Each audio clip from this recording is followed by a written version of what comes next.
तो ये बुक लिखी गई है उनके लिए जो भक्ति में आ गए हैं, बट भक्ति में एडवांस करना चाहते हैं कि कैसे साइंस को समझ के कैसे अप्लाई करें।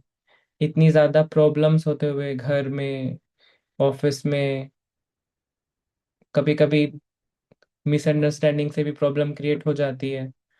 तो उस सिचुएशंस में रहते हुए कैसे एडवांस करना है, उनके लिए लिखी गई है।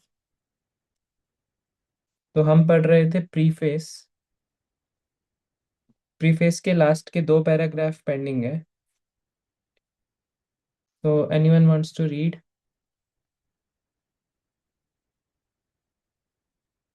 अदिति माता जी, प्रभु हरे जी आई कैन रीड। हाँ, हरे कृष्ण प्रभु जी, I can read. Hare Krishna. Okay. प्रभु जी यहीं से ना, as far as material necessities are concerned. Yes. अच्छा, ठीक।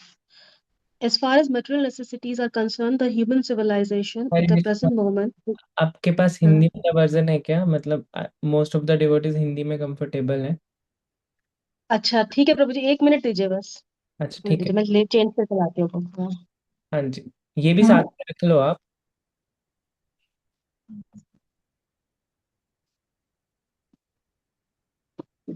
सो जब तक माता जी आती हैं तब तक। अच्छा, माता जी इज हेयर। हाँ प्रभु जी। हाँ प्रभु जी, मैं स्टार्ट कर रही हूँ। हाँ, हरे कृष्णा, शिला प्रभुपाद की जय। जहाँ तक भौतिक आवश्यकताओं की बात है, अधुना मानव सभ्यता सुखमय जीवन में काफी प्रगति कर चुकी है। फिर भी हम सुखी नहीं हैं, क्योंकि हम सार या तत्व समझ नहीं पा रहे। हमें सुखी बनाने के लिए केवल भौतिक सुविधाएं ही पर्याप्त नहीं है। इसका ज्वलंत उदाहरण अमेरिका है, जो संसार का सबसे धनी राष्ट्र है, जिसके पास भौतिक भोग की सारी सुविधाएं हैं, किंतु वहां नितांत भ्रमित एवं जीवन से निराश व्यक्तियों का एक वर्ग जन्म ले रहा है। मैं यहाँ ऐसे भ्रमित मनुष्यों से अभ्यर्थना अभ्यर्थना करता हूँ कि वे भक्ति रसामृत सिंधु में निर्देशित भक्ति की कला को सीखें, और मुझे विश्वास है कि उनके हृदयों में ज्वलित हो रही भव अग्नि तुरंत शमित हो जाएगी। हमारे असंतोष का मूल कारण यही है कि हमारी सुप्त प्रेम प्रवृत्ति पूरी नहीं हो पाई है। यद्यपि हमने जीवन की भौतिकवादी शैली में काफी प्रगति कर ली है, भक्ति रसामृत सिंधु हमें व्यवहारिक निर्देश देगा कि हम भक्ति में लगे रहकर इस जगत में किस प्रकार जीवित रह सकते हैं, और किस प्रकार जीवन में तथा अगले जीवन में अपनी सारी इच्छाएं पूरी कर सकते हैं। भक्ति रसामृत सिंधु किसी भौतिकवादी जीवन को निकृष्ट बताने के लिए नहीं प्रस्तुत किया जा रहा है, अपितु इसका प्रयास यह है कि धार्मिकों, दार्शनिकों तथा सामान्य जनता को यह सूचना दी जाए कि कृष्ण से किस तरह प्रेम किया जाए। मनुष्य भौतिक असुविधा के बिना चाहे रहे, किंतु साथ ही उसे कृष्ण से प्रेम करने की कला सीखनी चाहिए। इस समय हम प्रेम करने की अपनी प्रवृत्ति का उपयोग करने के अनेक तरीके ढूंढ रहे हैं। तथ्य यह है कि हम असली सार तक अर्थात कृष्ण तक नहीं पहुंच रहे। हम वृक्ष के सारे भागों को तो सींच रहे हैं, किंतु जड़ को नहीं सींच पा रहे हैं। हम अपने शरीर को हर तरह से स्वस्थ रखने का प्रयत्न तो कर रहे हैं, किंतु पेट तक भोजन पहुंचाने की परवाह नहीं कर रहे हैं। कृष्ण को खोने का अर्थ है स्वयं को खोना। असली आत्म साक्षात्कार और कृष्ण साक्षात्कार साथ साथ चलते हैं। उदाहरणार्थ, भोर होने पर अपने को देखने का अर्थ सूर्योदय को देखना भी होता है। सूर्य के प्रकाश को देखे बिना हम अपने आप को नहीं देख सकते। इस प्रकार जब तक कृष्ण साक्षात्कार नहीं हो जाता, तब तक आत्म साक्षात्कार कोई अर्थ नहीं रखता। यह भक्ति रसामृत सिंधु विशेषतया उन लोगों को भेंट किया जाता है जो कृष्ण भावनामृत आंदोलन में लगे हुए हैं। मैं अपने समस्त मित्रों तथा शिष्यों को हार्दिक धन्यवाद देता हूँ, जो पाश्चात्य देशों में कृष्ण भावनामृत आंदोलन को आगे बढ़ाने में मेरी सहायता कर रहे हैं। मैं अपने प्रिय शिष्य श्रीमन जयानंद ब्रह्मचारी द्वारा दिए गए अनुदान को भी सधन्यवाद स्वीकार करता हूँ। मैं इस्कॉन प्रेस के निदेशकों को भी धन्यवाद देता हूँ, जिन्होंने इस महान ग्रंथ को प्रकाशित करने में इतनी सावधानी बरती है। हरे कृष्ण। हरे कृष्ण। थैंक यू माता जी फॉर रीडिंग। तो प्रपाद लिख रहे हैं ना कि किन को प्रेजेंट कर रहे हैं प्रपाद ये बुक? जो भक्ति आंदोलन में जुड़ चुके हैं उनके लिए है ये। वो ही समझेंगे ना साइंस क्या है।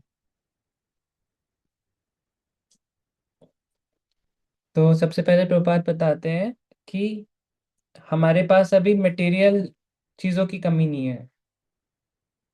हमारे पास सारी सुख सुविधाएं हैं। जैसे इसका एग्जाम्पल हिरण्यकशिपु, उसके पास भी सभी सुख सुविधाएं थी, फिर भी उसको शांति नहीं थी मन में, उसे और चाहिए। वैसे ही एक मनुष्य के पास सारी सुख सुविधाएं हैं, बंगला है, गाड़ी है। गाड़ी नहीं भी है तो एटलीस्ट रहने के लिए छत है ना, एक फैमिली है। लेकिन फिर भी शांति नहीं है। क्यों नहीं है शांति?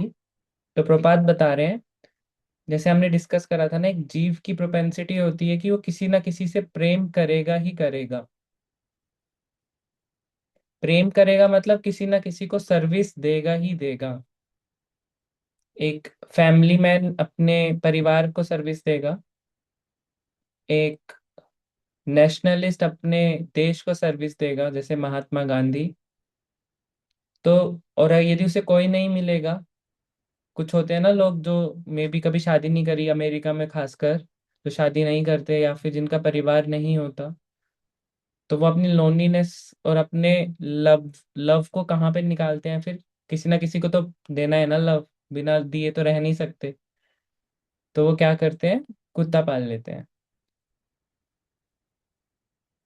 बिना किसी को प्यार करे कोई भी इंसान इस जगत में नहीं रह सकता। इकोनॉमिक्स में आपने पढ़ा होगा कि जितना भी ये अर्थ वाले कार्य होते हैं जिसमें लक्ष्मी कमाई जाती है, तो वो क्यों कमाई जाती है? मेन कारण क्या है ये आर्थिक उन्नति का? कि फैमिली को मेंटेन कर सकें और अच्छे कंफर्ट में रह सकें। तो मतलब एक लव है ना फैमिली का, इसीलिए और अच्छे से रहना है। यदि किसी की फैमिली नहीं है तो वो कैसे भी रह लेगा, लेकिन उसे पता है कि घर में वाइफ है, बच्चे हैं, तो वो बहुत बड़े बड़े इकोनॉमिक डेवलपमेंट करेगा, बड़े बड़े स्कीम्स बनाएगा। लेकिन ये सब हमें हमें हृदय को शांत नहीं कर सकती, क्योंकि हमारा हृदय कृष्णा को ढूंढ रहा है। सबको कृष्णा चाहिए, बट उनको पता नहीं है कि उनको कृष्णा चाहिए।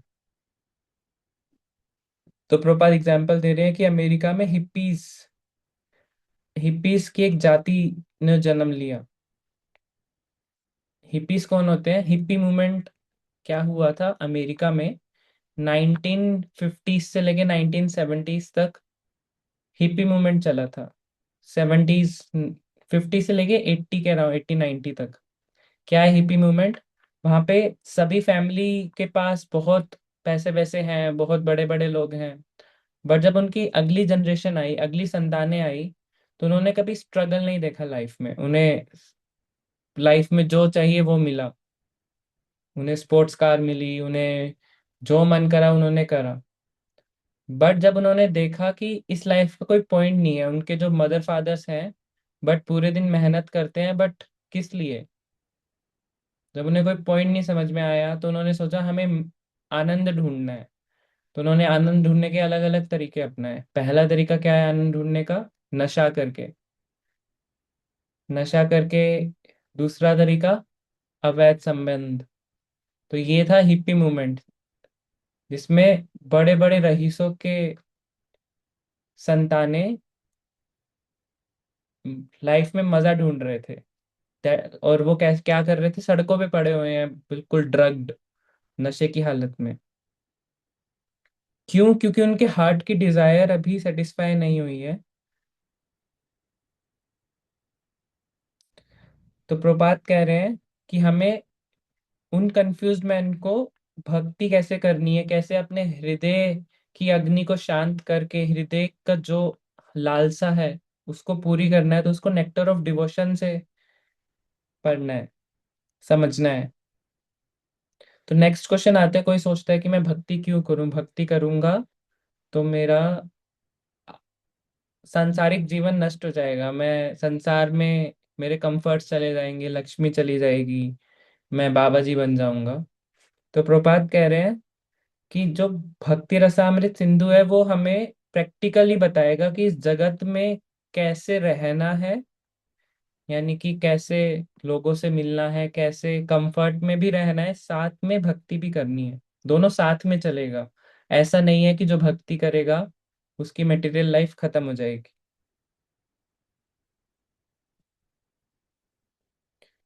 प्रभात कह रहे हैं कि कोई ओपुलेंस में रह सकता है, बट उसको ही साथ में ये समझना चाहिए कि कैसे वो कृष्णा के साथ रहे, और हमारी जो प्रोपेंसिटी है, लविंग प्रोपेंसिटी, उसको कृष्णा की तरफ डायरेक्ट करे। हम जड़ में पानी देने की बजाय हम अलग अलग हिस्सों में पानी दे रहे हैं। तो यदि हमें कोई कार्य करना है तो जड़ में पानी देना है। वो जड़ क्या है? कृष्णा। यदि हमें अपनी भूख शांत करनी है तो हमें हमारे पेट में खाना पहुंचाना है। तो that is the missing point, ये लोग मिस कर रहे हैं। और साथ में प्रपात बताते हैं कि खुद को देखना, कि जब सुबह सूर्य निकलता है, हेयर एक गाना भी है ना, हेयर कम्स द सन। तो जब सूर्य निकलता है तो हम खुद को देखते हैं और सूर्य को भी देखते हैं। तो जब हम सूर्य को देखते हैं तो अपने आप खुद को भी देख लेते हैं। लेकिन कुछ लोग होते हैं जो कोशिश करते हैं, क्या आप प्रपात एग्जाम्पल देने की कोशिश कर रहे हैं, कि जब हम भगवान को समझेंगे तो हम ये भी समझ जाएंगे कि हम कौन है। जैसे सूर्य को देखा, सुबह सूरज निकला, जब तक अंधेरा था हमें ये भी नहीं पता कि हम कौन है। कैसे हमारे हाथ दिखते हैं, कैसे हम दिखते हैं, बिल्कुल अंधेरा है, हमें नहीं पता। लेकिन जब सूरज निकला तो हमें समझ में आ गया कि सूरज कौन है, हम कौन है, उसी समय। तो वैसे ही यदि हम ये कोशिश करेंगे कि भगवान को समझ लें, तो हमें ये भी समझ में आ जाएगा कि हम कौन है। लेकिन कुछ मायावादी लोग अपने आप को तो समझ लेते हैं कि वो ब्रह्म है। ब्रह्म यानी कि वो आत्मा है, ये तो समझ लेते हैं, लेकिन भगवान को नहीं समझ पाते। तो वो फिर से फंस जाते हैं। और लास्ट में प्रपात जी श्रीमान जयानंद ब्रह्मचारी का धन्यवाद कर रहे हैं। तो कौन है श्रीमान जयानंद ब्रह्मचारी? प्रपात के शिष्य हैं।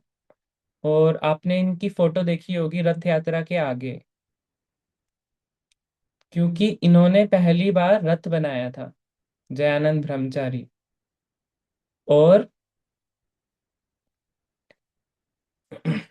उन्होंने अपनी, ये टैक्सी चलाते थे।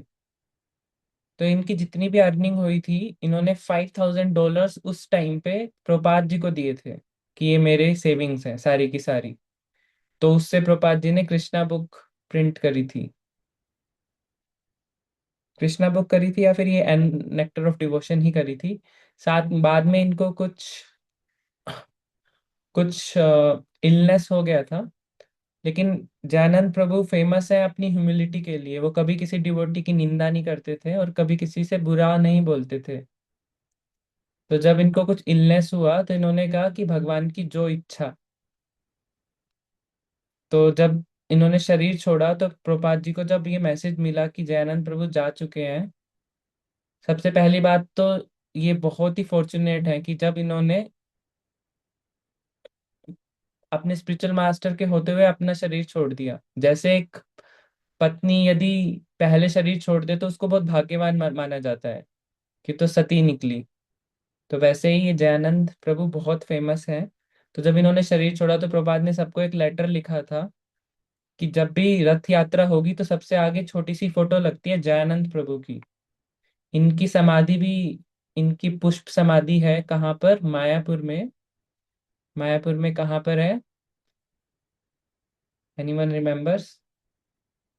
राजापुर टेम्पल है ना जगन्नाथ जी का, तो वहां पर सीमंत द्वीप है। तो उसके सामने जयानंद प्रभु जी की समाधि भी है। तो we will start with introduction of nectar of devotion. Anyone wants to read? कोई पढ़ना चाहते हैं? सृष्टि माता जी, आप पढ़ना चाहते हैं? हरे कृष्ण प्रभु जी। बुक नहीं है अभी मेरे पास। अच्छा, कोई बात नहीं। और कोई पढ़ना चाहते हैं? मैं पढ़ू सकती हूँ। या श्योर प्रभु जी।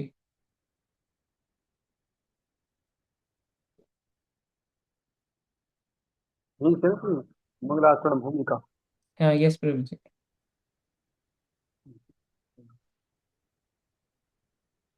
भूमिका मंगलाचरण। भगवान कृष्ण परम पुरुष समस्त कारणों के कारण तथा समस्त रसों शांत दास्य सख्य वात्सल्य माधुर्य हास्य करुण भयानक वीर रौद्र अद्भुत तथा विभत्स रसों के आधार हैं। वे परम आकर्षक हैं और उन्होंने अपने विराट तथा दिव्य आकर्षक स्वरूप के द्वारा तारका पालिका श्यामा ललिता तथा अंततः श्रीमती राधा रानी जैसी गोपियों को मोहित कर लिया है। वे प्रभु हम पर कृपा करें जिससे घर कृष्ण कृपा विग्रह श्रीमद भक्ति सिद्धांत सरस्वती गोस्वामी रूपा द्वारा प्रेरित होकर भक्ति रसायन सिंधु लिखने के इस कार्य को संपन्न करने में मुझे कोई बाधा उपस्थित न हो। मैं श्रील रूप गोस्वामी रूपा तथा श्रील भक्ति सिद्धांत सरस्वती गोस्वामी रूपाद के चरणों में सादर नमस्कार करता हूँ, जिनकी प्रेरणा से मैं भक्ति रसायन सिंधु का संकलन करने के कार्य में प्रवृत्त हुआ हूँ।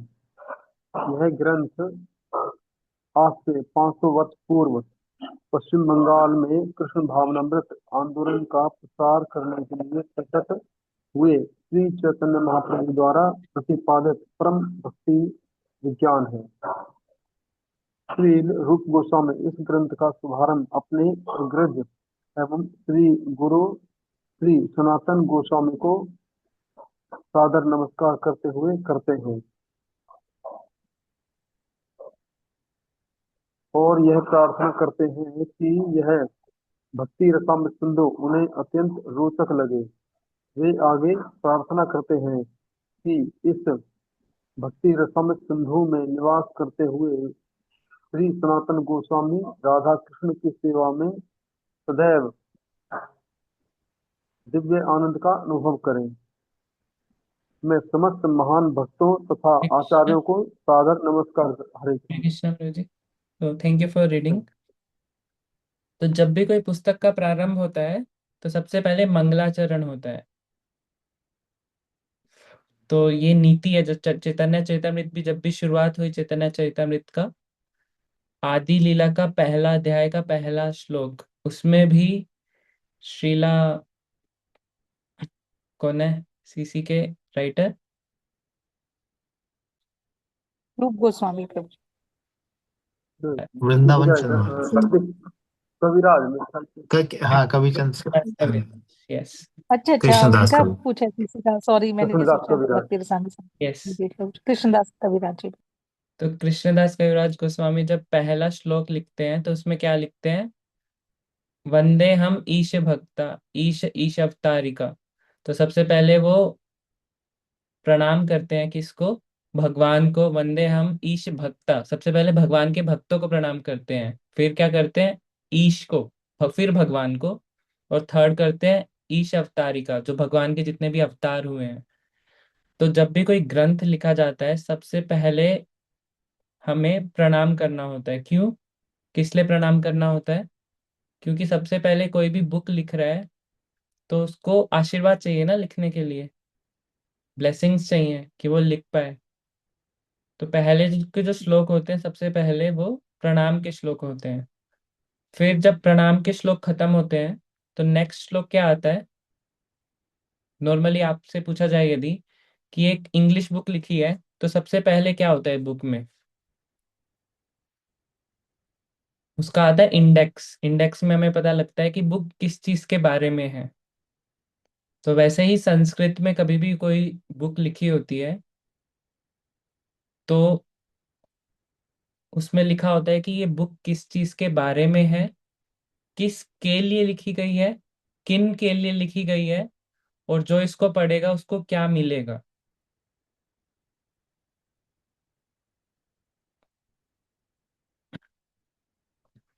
तो प्रभुपाद भी उसी को फॉलो कर रहे हैं। सबसे पहले प्रभुपाद, ये पहला वर्ष है हमारा 111 का जिसमें प्रभुपाद रूप गोस्वामी लिखते हैं कि वो भगवान को प्रणाम कर रहे हैं कि जो सभी कारणों के कारण हैं, जो सभी रस के रसराज हैं।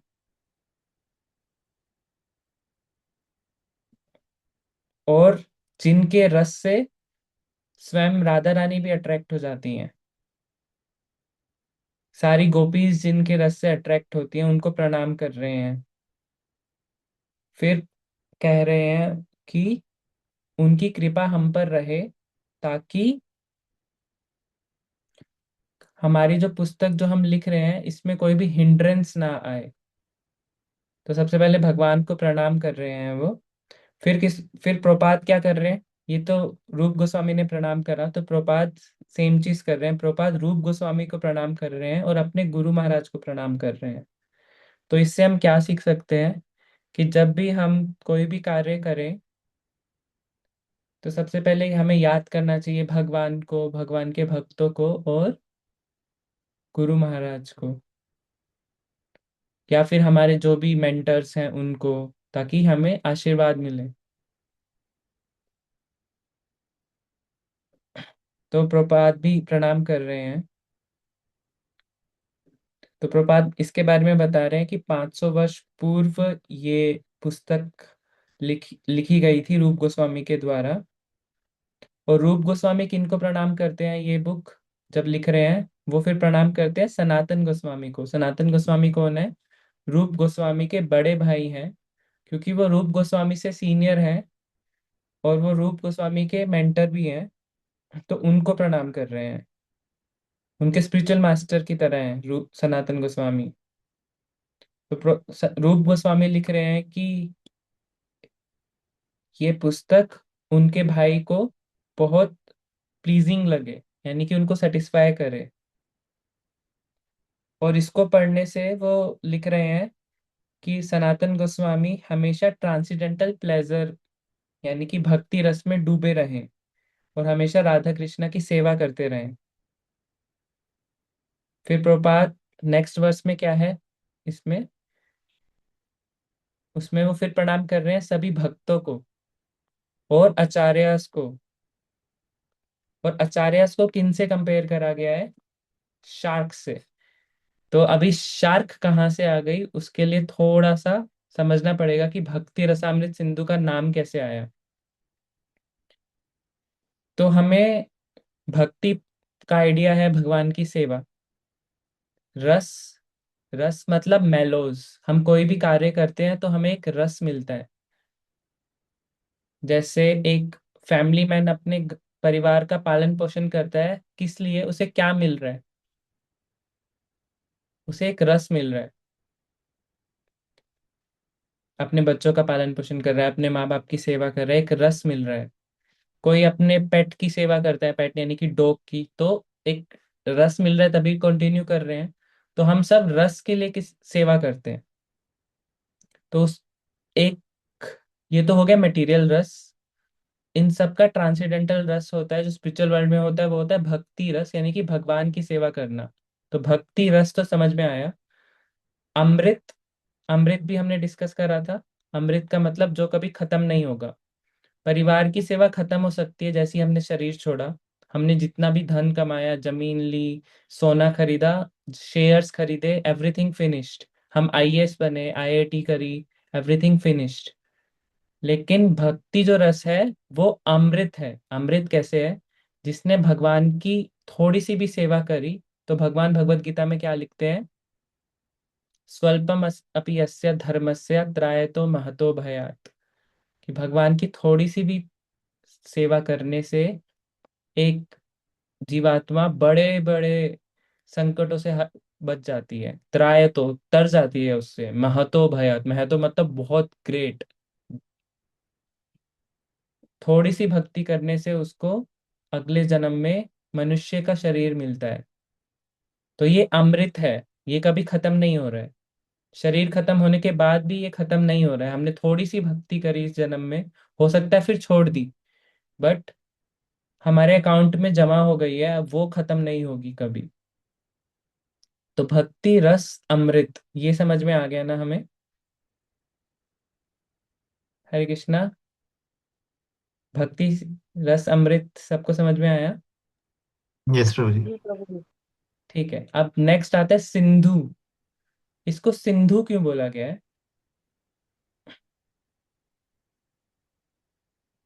तो पहले सिंधु, सिंधु क्या होता है?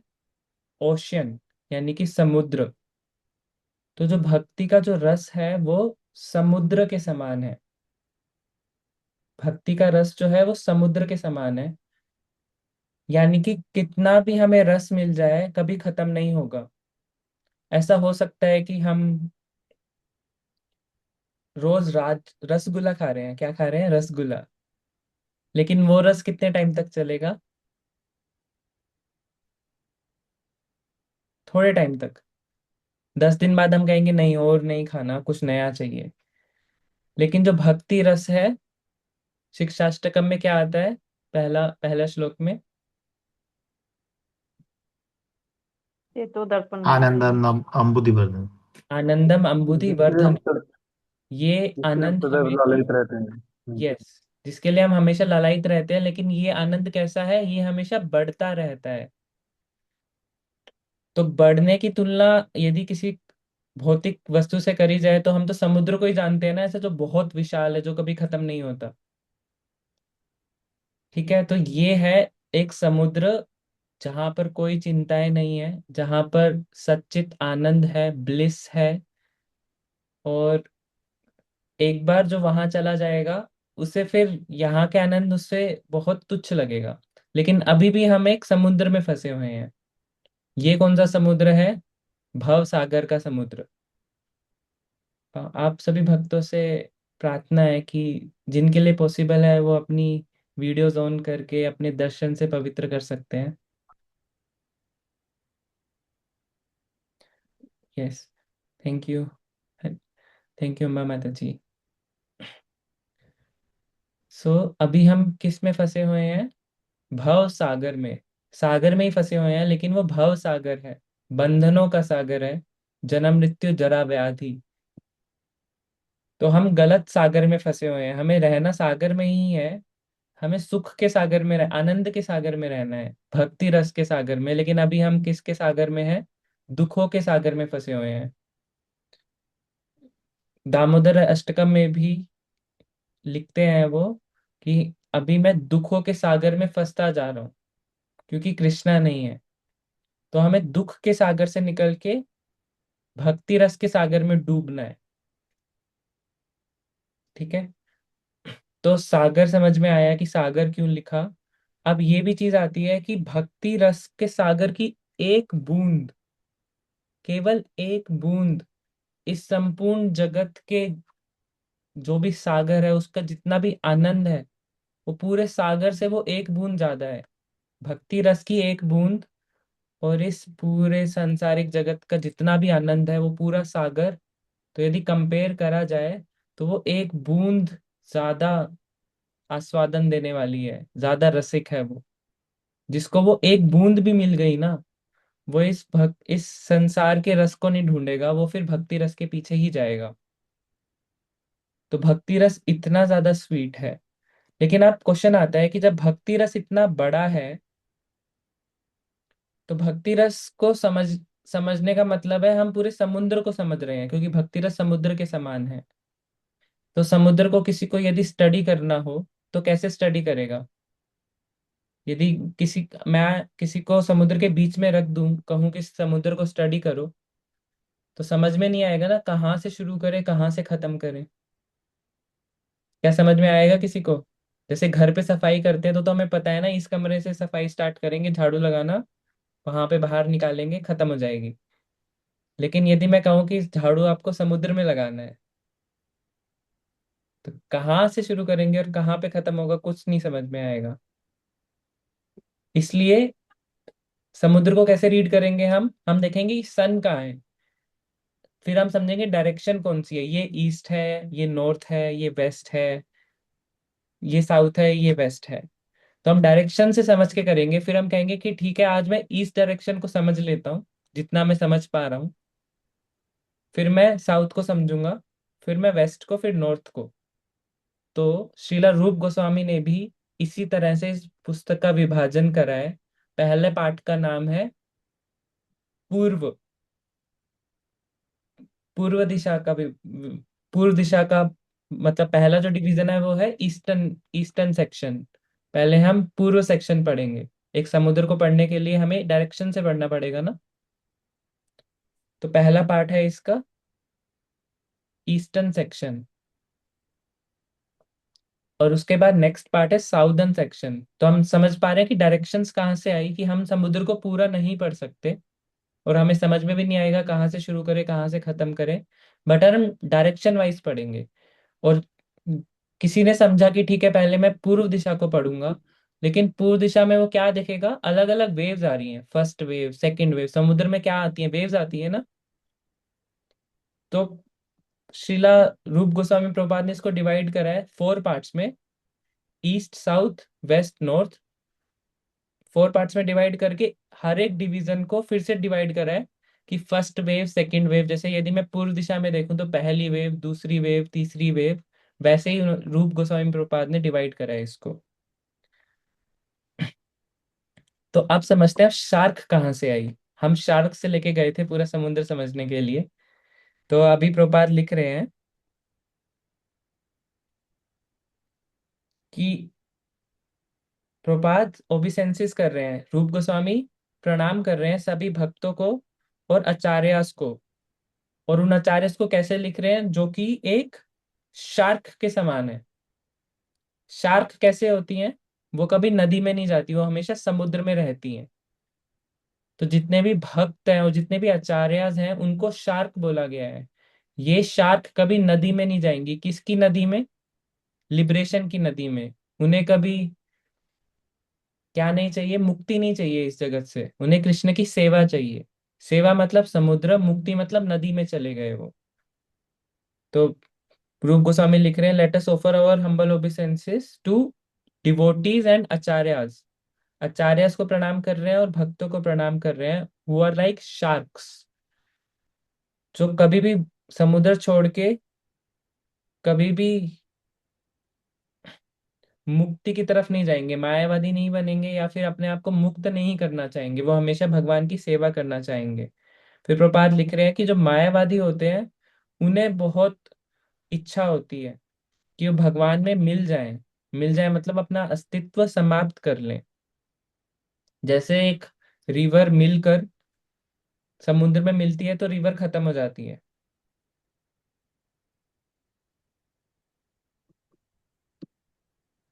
तो ये प्रपात जी लिख रहे हैं। तो जो मायावादी हैं वो स- नदी में हैं, इवेंचुअली वो समुद्र में ही मिलेंगे।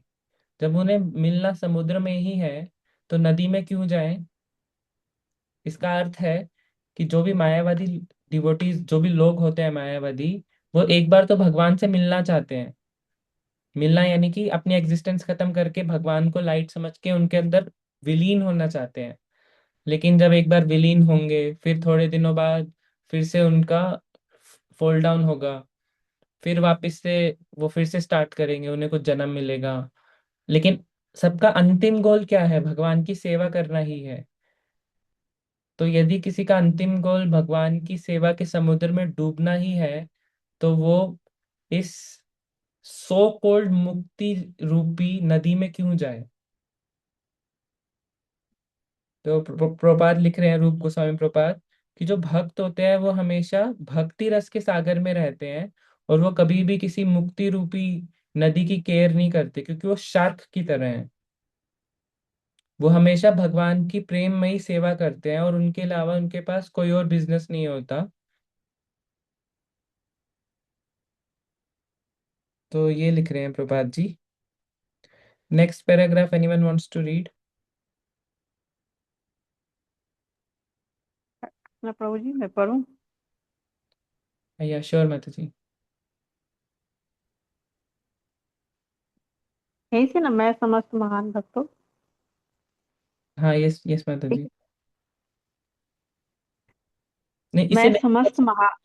ये वाला मैंने डिस्कस कर लिया है, तो आप इसे नेक्स्ट पढ़ सकते हो। श्री रूप गोस्वामी। यस माता जी। श्रील रूप गोस्वामी अपने गुरु श्रील सनातन गोस्वामी से भक्ति रसामृत सिंधु की रक्षा उन तार्किकों मीमांसकों से करने की प्रार्थना करते हैं जो व्यर्थ ही भगवान के भक्ति योग विज्ञान में दखल देते हैं। वे इनके तर्कों तथा विवादों की तुलना सागर के बीच उठने वाले ज्वालामुखी उद्गारों से करते हैं। जिस प्रकार सागर के बीच उठने वाले ज्वालामुखी उद्गारों से बहुत ही कम क्षति पहुंच सकती है, उसी प्रकार जो लोग भगवत भक्ति के विरुद्ध है और जो चरम दिव्य अनुभूति के विषय में अनेकानेक दार्शनिक मत प्रस्तुत करते हैं, वे भक्ति के इस महान सागर को तनिक भी विक्षुब्ध नहीं कर सकते।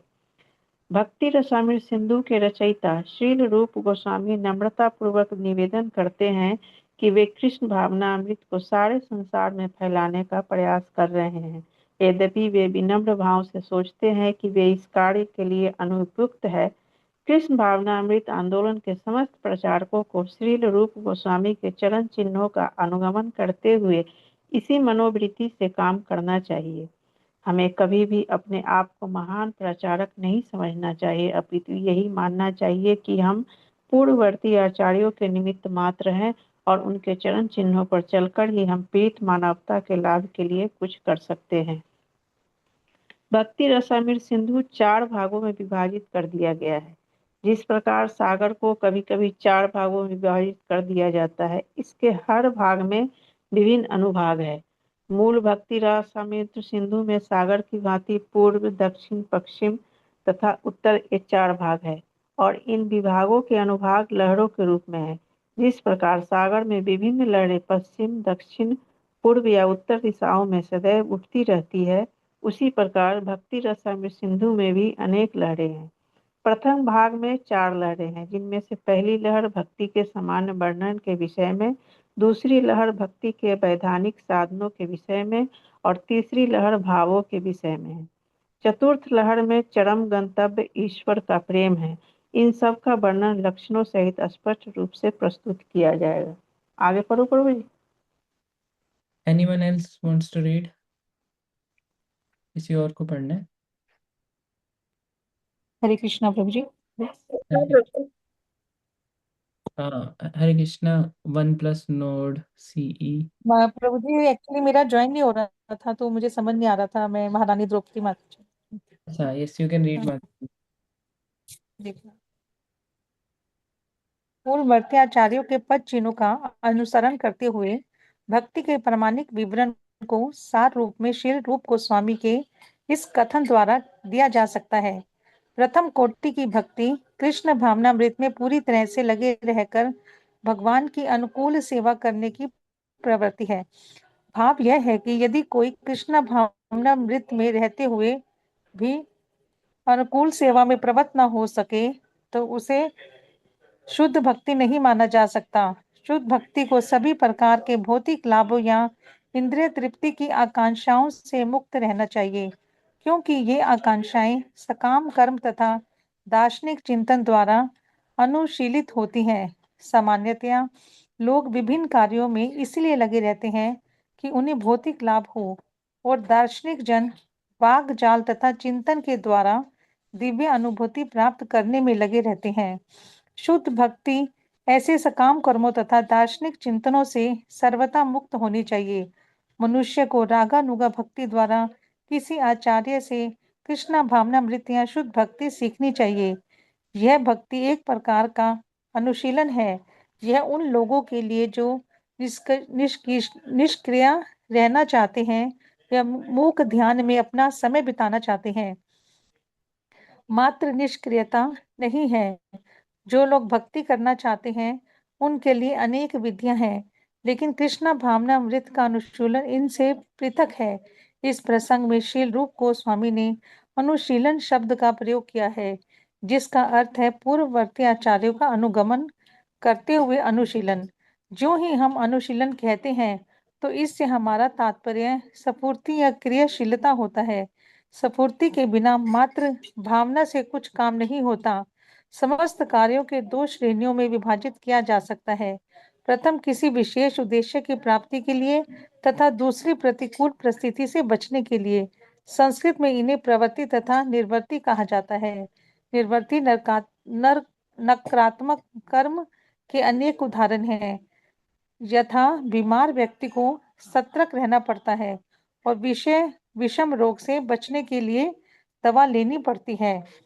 जो लोग आध्यात्मिक जीवन का अनुशीलन करते हैं और भक्ति करते हैं, वे सदैव कर्म में लगे रहते हैं। ऐसे कर्म को शरीर के द्वारा या मन से किया जा सकता है। सोचना, अनुभव करना तथा इच्छा करना, ये मन के कार्य हैं। और जब हम कुछ करते हैं तो कर्म की अभिव्यक्ति स्थूल इंद्रियों द्वारा होती है। इस प्रकार हमें मानसिक कार्यों में सदा कृष्ण का चिंतन करने का प्रयास करना चाहिए और महान आचार्यों तथा अपने गुरु के पद चिन्हों का अनुसरण करते हुए गुरु को प्रसन्न करने की योजना बनानी चाहिए। शरीर, मन तथा वाणी के अपने अपने कर्म होते हैं। कृष्णा भावना भावित व्यक्ति अपनी वाणी का उपयोग भगवान की महिमा को प्रसारित करने में करता है। यह कीर्तन कहलाता है। कृष्ण भावना भावित व्यक्ति अपने मन से सदैव भगवान के कार्यकलापों का, यथा कुरुक्षेत्र के युद्ध स्थल में प्रवचन करने का या अपने भक्तों के साथ वृंदावन में विविध लीलाओं में प्रवृत्त होने का चिंतन करता है। इस प्रकार मनुष्य भगवान के कार्यकलापों तथा लीलाओं का निरंतर चिंतन कर सकता है। यह कृष्णा भावनामृत का मानसिक अनुशीलन है। इसी प्रकार हम अपने शारीरिक कार्यों द्वारा अनेक सेवाएं अर्पित कर सकते हैं, लेकिन इन सारे कार्यों को कृष्ण से संबंधित होना चाहिए। ऐसा संबंध परमानी गुरु के साथ अपने को जोड़कर स्थापित किया जा सकता है, क्योंकि गुरु शिष्य परंपरा में कृष्ण का सीधा प्रतिनिधि होता है। अतएव शरीर के द्वारा संपन्न होने वाले कृष्णा भावना भावित कार्यों को गुरु के निर्देशन में श्रद्धा पूर्वक संपन्न किया जाना चाहिए। गुरु के साथ इस संबंध को दीक्षा कहते हैं। गुरु से दीक्षा प्राप्त करने के दिन से ही कृष्ण तथा कृष्णा भावनामृत का अनुशीलन करने वाले व्यक्ति के मध्य संबंध स्थापित हो जाता है। परमानिक गुरु से दीक्षा प्राप्त किए बिना कृष्णा भावनामृत से वास्तविक संबंध कभी पूरा नहीं होता। हरे कृष्णा। आगे पढ़ूं प्रभु जी? वी जी कैन। प्रभु जी, हरे कृष्णा प्रभु जी। हरे कृष्णा, थैंक यू माता जी। सो रूप गोस्वामी प्रभुपाद अभी जिस श्लोक का डिस्क्रिप्शन दे रहे हैं, वो श्लोक किसी को पता है? बहुत फेमस श्लोक है भक्ति का। ये पूरे श्लोक पे ये पूरी बुक लिखी हुई है, एक श्लोक पे। अन्य हरे कृष्ण विलासिता प्रभु जी। शून्यम अन्य ज्ञान अभिलाषिता शून्यम। Yes yes. कर्म। अन्य अभिलाषिता शून्यम ज्ञान कर्मादि अनावृतम। अरे वाह, आप सब भक्त ने तो पहले ही पढ़ी हुई है। तो दिस इज द मेन श्लोक ऑफ भक्ति रसामृत सिंधु। अन्याभिलाषिता शून्यम ज्ञान कर्मादि अनावृतम अनुकूल्येन कृष्णो अनुशीलनम भक्तिरुत्तमा। तो इसको कल हम डिटेल में देखेंगे एक एक वर्ड को। तो आज के लिए इतना ही रखते हैं। किसी भक्त का यदि कोई रियलाइजेशन शेयर करनी है, या फिर आज की रीडिंग में से क्या अच्छा लगा, या फिर क्या प्रैक्टिकली कर सकते हैं लाइफ में अप्लाई। एक तो हमने देखा था ना कि सबसे पहले इन्वोकेशन करते हैं, कुछ भी प्रारंभ करने से पहले गुरु को याद करना, भक्तों को याद करना। तो और क्या प्रैक्टिकल कर सकते हैं, वो शेयर कर सकते हैं, या कोई भी प्रश्न हो। जैसे आशीर्वाद मांगना, ये भी प्रैक्टिकली कर सकते हैं। भगवान से हम आशीर्वाद ले सकते हैं। आशीर्वाद भी बताया था ना आपने कि प्रार्थना करके हम भगवान से आशीर्वाद लेते हैं। यस, आशीर्वाद ले सकते हैं। हरे कृष्णा प्रभु। हम भी भगवान से प्रार्थना करते हैं, जो भी हम त्रुटियां करेंगे पढ़ने में या समझने में, उनके लिए क्षमा याचना भी कर सकते हैं। एडवांस में सॉरी मांग ली। यस। और प्रभु जी हम प्रार्थना कर सकते हैं कि ये हमें समझ आए, मतलब, और हमें याद रहे। ये बहुत इम्पोर्टेंट है, जो भक्ति का ये अंग है, ये प्रसामित सिंधु। तो पहले तो यस, जो रीड कर रहे हैं वो प्रार्थना कर सकते हैं कि समझ में आए। बहुत बहुत हाँ, अच्छा पॉइंट है प्रभु जी। इट्स बहुत इम्पोर्टेंट। Really good point.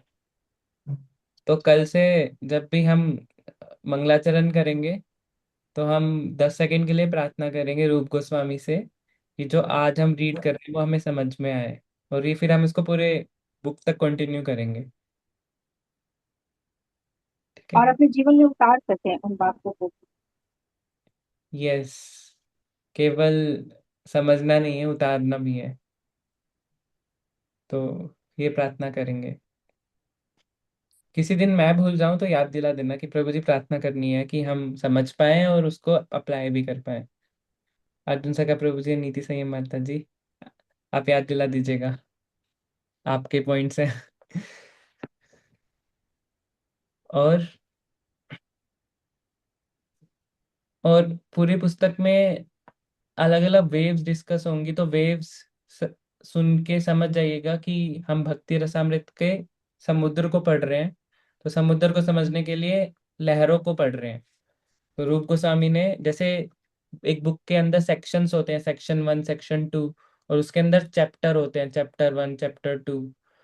तो रूप गोस्वामी प्रपात जी ने सेक्शंस को बोला है कि वो डायरेक्शंस है, east direction, west direction, north direction. और चैप्टर को बोला है कि वो लहर है, लहर 1 लहर 2। क्योंकि हम समुद्र को रीड कर रहे हैं, तो पूरा लगना चाहिए ना समुद्र को रीड कर रहे हैं, तो इंडेक्स भी उसी तरीके से बनाया है।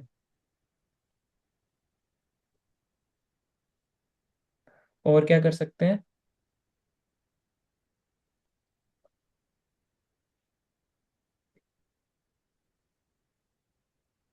शार्क कैसे आया था? आज एक वर्ड आया था कि रूप गोस्वामी प्रभुपाद बोल रहे थे शार्क के बारे में, क्या बोल रहे थे?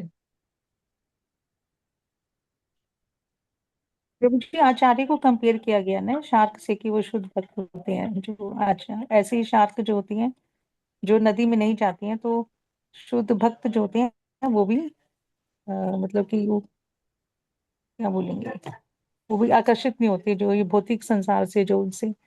मुक्ति कामी नहीं होते। यस। जी। Yes, thank you Maharani Mata जी, महारानी द्रौपदी माता जी। तो शार्क बोला प्रपात प्रणाम कर रहे हैं आचार्यास को, जो शार्क की तरह है। शार्क कभी मुक्ति की कामना नहीं करते, यानी कि वो शार्क कभी नदी में नहीं जाएंगे। नदी को बोला गया मुक्ति है, और जो समुद्र है वो भक्ति रस है। तो क्या कोई शार्क समुद्र को छोड़ के छोटी सी नदी में जाएगी? चाहे नदी कितनी भी बड़ी हो, समुद्र से बड़ी नहीं हो सकती। नहीं जाएगी। नहीं जाएगी। तो yes, this is for today. किसी भक्त को कुछ भी ऐड और करना है तो? हरे कृष्णा प्रभु जी, ऐड ऑन नहीं करना। जैसे यहाँ पे सब बहुत सीनियर डिवोटीज हैं, तो मुझे बहुत हैवी लगा आज का। मतलब सबके लिए ही आसान रहा होगा अंडरस्टैंड करना, बट सब सीनियर है बहुत। बट मुझे काफी हैवी लगा, तो मुझे क्या करना चाहिए? कौन सा सेक्शन माता जी? ये जैसे थोड़ा लहर और डायरेक्शंस वाला भी लगा मुझे थोड़ा। अ, अच्छा। मतलब थोड़ा सा लगा, मतलब फॉर 5-10 मिनट्स मतलब मुझे लगा कि मैं थोड़ा लॉस्ट हूँ कहीं ना कहीं। Okay okay. अदरवाइज बहुत समझ में आया, काफी सब कुछ समझ में आया, बट सब सीनियर है और इसलिए सबके लिए इजी है टू अंडरस्टैंड, बट हम्म। हरे कृष्णा। हाँ, बट थोड़ा सा मैं आपने आज ये रीड करूंगी, खुद से भी रीड करूंगी इसको। अगर यदि आपका कोई प्रश्न है, जी मेरी भी है। तो लहर से रिलेटेड यदि कोई मेरी भी है। प्रश्न है तो तो एक बार दोबारा से हाँ देख प्लीज, लीजिए मैं थोड़ा लहर। सा रिक्वेस्ट ब्रजवंश करना प्रभु चाहूंगा जी। कि थोड़ा जैसे है ना उनका, जी, थोड़ा सा ना फ्लोइंग जरा अगर धीरे धीरे करते रहे तो ज्यादा अच्छा रहेगा। तो उनको, हमें खाली एक रीडिंग ही नहीं करना है ना, इसको अध्ययन करना, अध्ययन करना रीडिंग करना, दोनों में थोड़ा सा डिफरेंस है। तो इसको हम समझ समझ के पढ़े तो वो ज्यादा व्यवस्था होगा। हमें थोड़ा थोड़ा टाइम लग सकता है, कोई बात नहीं। तो इसको समझ के पढ़े तो ज्यादा अच्छा रहेगा। जैसे आपने वो सेल्फ रियलाइजेशन बुक पढ़ी थी, वो बड़ी ओके, अच्छे से पढ़ी थी। तो स्पीड थोड़ा स्लो करना है ऐसा? जी ठीक है। जी बेहतर। ठीक है, कल से स्पीड थोड़ा स्लो कर लेंगे।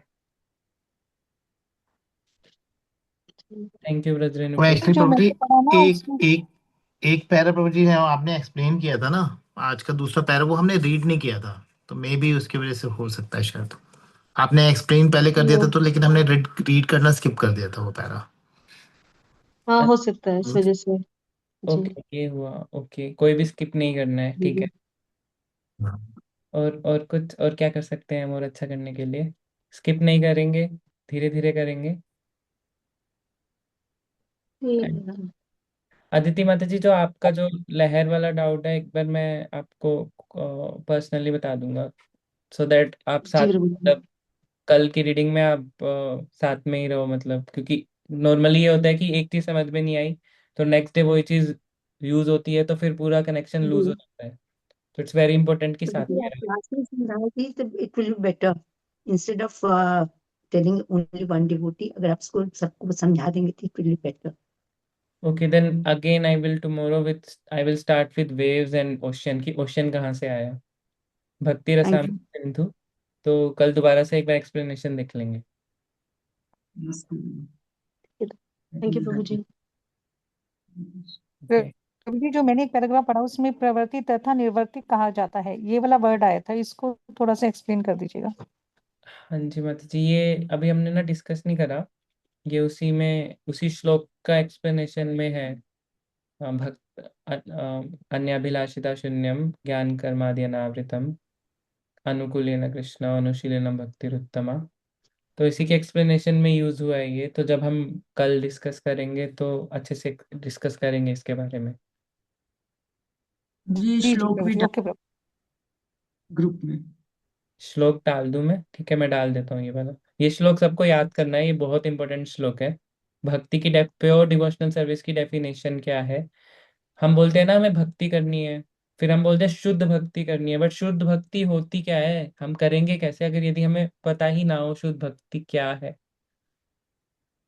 तो ये वो शुद्ध भक्ति की डेफिनेशन है कि शुद्ध भक्ति होती क्या है। जैसे किसी को यदि सोना खरीदना है और उसे यही नहीं पता, वो कहेगा कि मुझे शुद्ध सोना खरीदना है 24 कैरेट, बट उसे यदि पता ही नहीं कि 24 कैरेट होता कैसे है, तो बहुत मैक्सिमम चांस है उसको ठग लिया जाएगा, उसको 18 कैरेट दे के बोल दिया जाएगा ये 24 कैरेट है। राइट? It's 9 o'clock. बोल दिया जाएगा ना उसको, मैक्सिमम चांस उसको ठग लिया जाएगा। वैसे ही भक्ति, शुद्ध भक्ति होती क्या है, वो ये श्लोक बताता है कि शुद्ध भक्ति होती क्या है। एक श्लोक है लेकिन वो बहुत डीप है, तो जो प्रपाद ने लिखा है हम उसको एक एक लाइन को धीरे धीरे पढ़ेंगे। शुद्ध भक्ति होती क्या है? जब तक शुद्ध भक्ति नहीं होगी तब तक, जितनी मात्रा में शुद्ध भक्ति होगी उतनी मात्रा में ही हम भक्ति में एडवांस कर पाएंगे। तो लेकिन सबसे पहला पॉइंट ये आता है कि हमें समझना चाहिए कि शुद्ध भक्ति होती क्या है, क्योंकि भक्ति तो निर्भर करती है हम कृपा पे, कि कृपा कितनी मिल रही है, हम नाम कितना ले पा रहे हैं, कृपा से मिल होता है वो, कृपा प्लस एफर्ट। बट एटलीस्ट हम ये एफर्ट तो कर सकते हैं ना कि थ्योरेटिकली समझ लें कि शुद्ध भक्ति होती क्या है। जितना अप्लाई कर पाएंगे वो तो कृपा पे, भक्तों भक्तों की कृपा से होगा, वो अलग बात है। बट एटलीस्ट हम डिस्कस करेंगे कि शुद्ध भक्ति होती क्या है, रूप गोस्वामी के ने जो मार्गदर्शन दिए। सब कनेक्ट कर पा रहे हैं मैं क्या बोल रहा हूँ? जी प्रभु जी। हाँ जी। ठीक है, तो व्रजप्यारी माता जी आपका हैंड रेज है। हरे कृष्ण प्रभु जी, प्रणाम।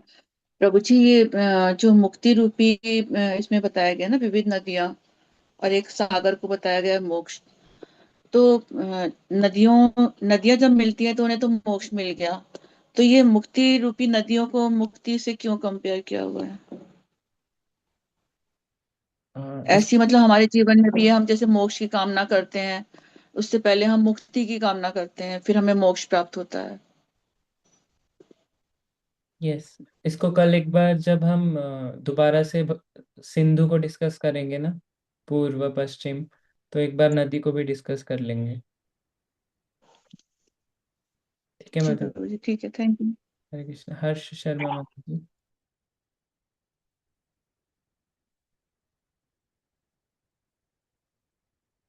हरे कृष्ण प्रभु जी, प्रणाम प्रभु जी। मैंने ना पढ़ने के लिए हैंड रेस किया था। अच्छा अच्छा, कोई बात नहीं। ओके, तो आज ही एंड करते हैं।